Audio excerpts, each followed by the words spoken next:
Maharashtra today 24 news सत्य परिस्थितीचा सविस्तर आढावा। साईनाथ महाराजांमुळे लोकसेवेची प्रेरणा मिळते, आमदार राहुल पाटील यांचे प्रतिपादन। परभणीचे आमदार राहुल पाटील यांची श्री आनंद दत्तधाम आश्रम माहूर येथे भेट।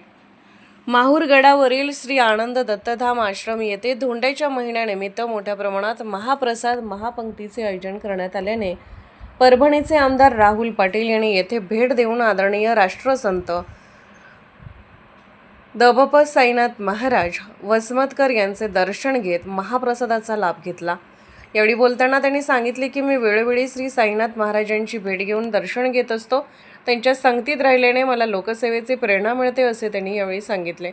माहूर गडावरील श्री आनंदाचा धाम आश्रम येथे दरवर्षी धोंड्याच्या महिन्यात महानदान महाप्रसादाचे वितरण होत असते। येथे महिनाभरात लाखोंच्या संख्येने भाविक भेट देऊन अन्नदानाचा लाभ घेत असतात। यामध्ये सर्व प्रकारचे लोकसेवक या ठिकाणी येऊन साईनाथ महाराजांच्या सप्तसूत्री कार्यक्रमाचा अनुभव घेत असतात। ही बाब शासनाच्या कानी गेल्याने शासनाकडून ITIचे प्रमुख मार्गदर्शक ब्रँड अँबॅसेडर म्हणून साईनाथ महाराजांची नेमणूक करण्यात आली असल्याने तसेच त्यांचे सप्तसूत्री कार्यक्रमाची व्याप्ती भारतातील अनेक राज्यात पोहोचलेली असल्याने आनंद दत्तधाम आश्रमात महिन्याभरात लाखोंच्या संख्येने भाविक महाप्रसाद ग्रहण करणार आहेत। याची दखल घेऊन परभणीचे आमदार राहुल पाटील यांनी भेट दिली।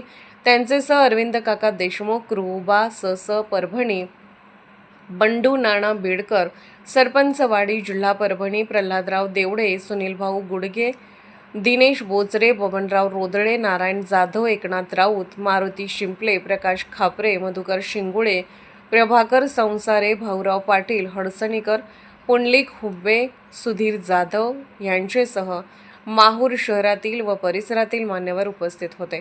कार्यक्रमाचे सूत्रसंचालन SS पाटील, आभार प्रदर्शन विनोद भारती यांनी केले। कार्यक्रमाची सांगता राष्ट्रगीताने झाली। महाराष्ट्र टुडे मराठीसाठी ब्युरो रिपोर्ट राजू दराडे, माहूर, नांदेड। आजच महाराष्ट्र टुडे 24 न्यूजला सबस्क्राईब करा आणि सत्य परिस्थितीचा सविस्तर आढावा पहा।